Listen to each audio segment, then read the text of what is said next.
Welcome to doctor Maithili's music therapy channel. இன்றைய பதிவிலையும் habits to sharpen our mind என்ற தலைப்பில் சில செய்திகளை நம்ம பார்க்கலாம். சென்ற பதிவில் சொன்னோம், 6 விதமான கோட்பாடுகளை கொண்டது மனம், புத்தி கூர்மை அப்படின்னு சொல்லி சொன்னோம்.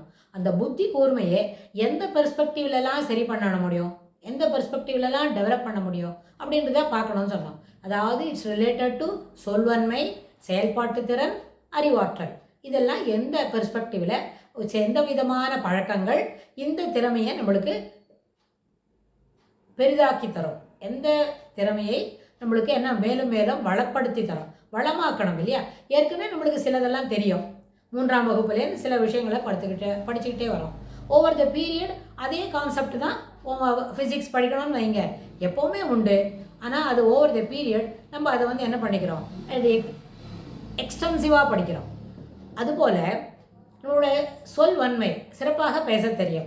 5 நிமிடங்களுக்கு ஒரு சின்ன ஒரு ஃப்ரேஸ் எழுதி கொடுத்து, ஒரு 150 வேர்ட்ஸ் 200 வேர்ட்ஸ் இருக்கிற மாதிரி ஒரு பேராகிராஃப் எழுதி கொடுத்து, அதில் இருக்கிற செய்திகளை நம்ம சொல்லி பிள்ளைங்களுக்கு என்ன புரிய வச்சு அதை அவங்கள திருப்பி சொல்ல சொன்னால் they will reproduce it on their own words.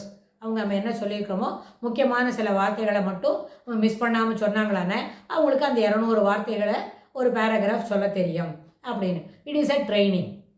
ஒரு 4th கிளாஸ் பாய் ஆர் கேர்ளுக்கு நம்ம இப்படி சொல்வன்மையை வளர்த்து கொள்ள வேண்டும் என்ற அடிப்படையில் அவங்களுக்கு நம்ம இப்போ என்ன பண்ணுறோம், அதை சொல்வன்மையை வளர்த்து கொடுக்குறோம், அதுக்கு ட்ரைனிங் கொடுக்குறோம். அப்படின்னா அது 4, 5, 9 வயசு 10 வயசில் இட் இஸ் ஓகே. ஆனால் 30 வயசில் ஒருத்தர் சிறப்பாக பேச வேண்டும் என்றால் அப்போது எந்த ட்ரைனிங்கும் வேண்டாம்.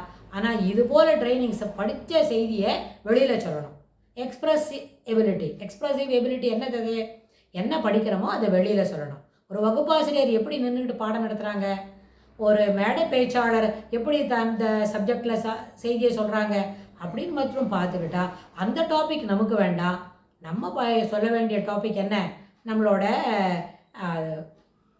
ஃப்ரீடம் ஃபைட்டர்ஸை பற்றி, இல்லைன்னா நம்மளோட இயற்கை வளம், நம்மளோட பாரத திருநாட்டோட இயற்கை வளம் எந்த ஆஸ்பெக்ட்லலாம் பெரிய அளவில் இருக்குது, நம்மளோட இயற்கை வளத்தில் கடல் சார்ந்த வளங்கள் எப்படி இருக்குது, மலை சார்ந்த வளங்கள் எப்படி இருக்குது அப்படின்லாம் நம்ம சேர்ந்தாக்க அதுக்கு ரிலேட்டடாக இருக்கிற டாப்பிக்கில் சில செய்திகளை படிச்சுட்டு 1 தடவை 2 தடவை 3 தடவை அப்படின்னு ஓவர் த பீரியட் ஒரு வாரத்துக்குள்ளே அதுக்கு உண்டான செய்திகளை சேகரிச்சுட்டு நல்லா படிச்சுக்கணும்.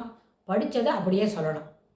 You need not write, just you will extempore அந்த செய்திகளை நமக்கு சொல்ல தெரியணும். அப்போது சொல்வன்மையை வளர்த்து கொள்ள வேண்டும் என்றால் இந்த பழக்கங்கள், அதாவது read related to the topic, read continuously சொன்னோம், சில பதிவுகளுக்கு முன்னாடி சொன்னோம், தொடர்ந்து படிச்சுட்டு இருக்கணும்.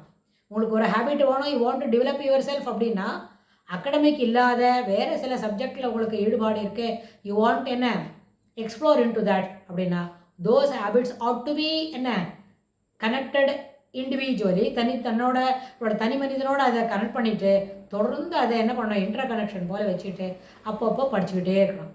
படிச்சுட்டு சொல்லி பார்க்கணும். ஒரு நாளைக்கு ஒரு தடவை ஒரு 100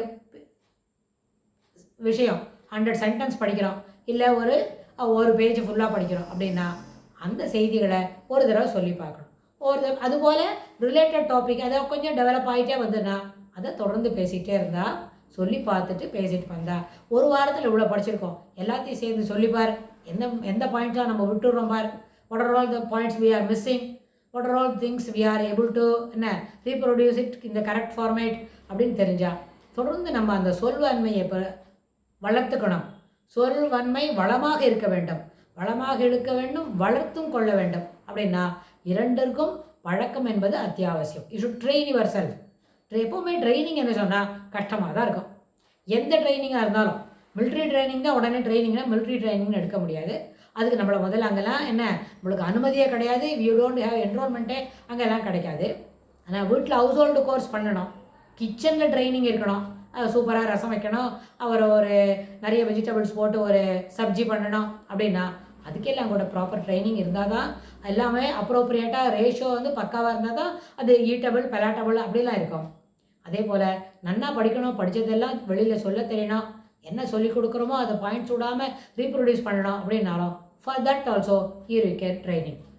ட்ரைனிங் என்ன சொன்னால் இன்வால்மெண்ட்டோட அந்த ட்ரைனிங்கில் இஃப் யூ ஆர் என்ன ஃபார் டேக்கிங் த ட்ரைனிங் சொன்னால் definitely the outcome will be appreciable, ரொம்ப ஏற்புடையதாகவும் வெற்றியை கொண்டு தரக்கூடியதாகவும் அமையும். அதனால் சொல்வன்மை என்றால் அத்தியாவசியம் என்னது? தொடர்ந்து வாசிக்க வேண்டும். ரிலேட்டட் டாப்பிக்கில் தொடர்ந்து வாசித்து கொண்டே இருந்தால் செய்திகளை நாம் சேகரித்து கொண்டு மேலும் மேலும் சிறப்படைய முடியும் என்று சொல்லி இந்த பதிவை நம்ம நிறைவு செய்கிறோம். இதுக்கு தொடர்புடைய செய்திகளை வரப்போகிற பகுதிகளிலும் பார்க்கலாம். தேங்க்ஸ்.